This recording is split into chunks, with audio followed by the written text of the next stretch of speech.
اسلامي امارت له راتلو نه وروسته له کله نه چې د احصایې او معلوماتو ملي ادارې خپل فعالیت شروع کړ، تر دې مهاله پورې د دشت بادشي زون نه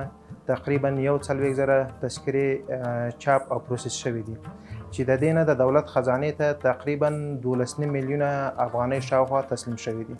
د دشت بادشي زون تقریبا 45 نفره کارمندان لرو، له دې جملې نه 8 نفره اوناس دي او 30 نفره یې ذکور، چې 8 نفره اوناس د اوناسو لپاره خدمات وړاندې کوي. په دشت بادشي زون کې د خدمات بارز توزیع بخش هم فعال دی، چې په دې جملې نه لاندې خدمات وړاندې کوي: د مسنده بخش خدمات، د ثبت تولد لرو،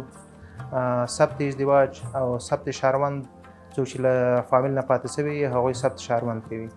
د دشت بادشي زون د ورځې تقریبا له 500 نه تر 950 پورې د مراجعینو ظرفیت لري چې کارونه یې پروسس او د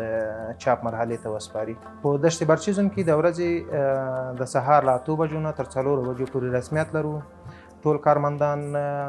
باید له مراجعینو سره ښه برخورد ولري، چې همدغسې کوي ښه برخورد او د مراجعینو کارونه په ښه ډول سرته ورسوي. ټولو هیوادوالو نه مې هیله ده چې الکترونیکي تذکرې واخلي او الکترونیکي تذکرې کولی شو موږ ته د الکترونیکي دولتدارۍ په بخش کې له موږ سره غټه همکاري وکړي. پاسپورټ ریاست ته کله خلک پخوا مراجعه کوله، نو یو وارې به تاییدي بخش ته تلل، تاییدي کې به وخت ضایع کېده، پاسپورټ په خپله وخت ورسره ضایع کېده، چې تخلصونه، انګلیسي نومونه او په دې کې هم زیات مشکلاتو سره مواجه کېدل.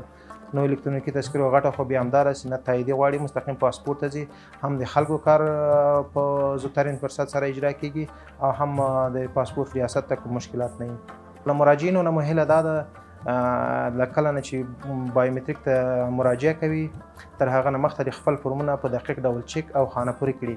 چې وروسته نه دوی ته کوم مشکل پیدا شي او نه کارمندانو ته. خپل سن، تخلص او دا باید په دقیق ډول وګوري، له اسنادو مطابق باندې جوړ کړي، چې وروسته نه دوی د مشکلاتو سره مخ شي او نه کارمندانو ته مشکلات وي چې دوباره مراجعه وکړي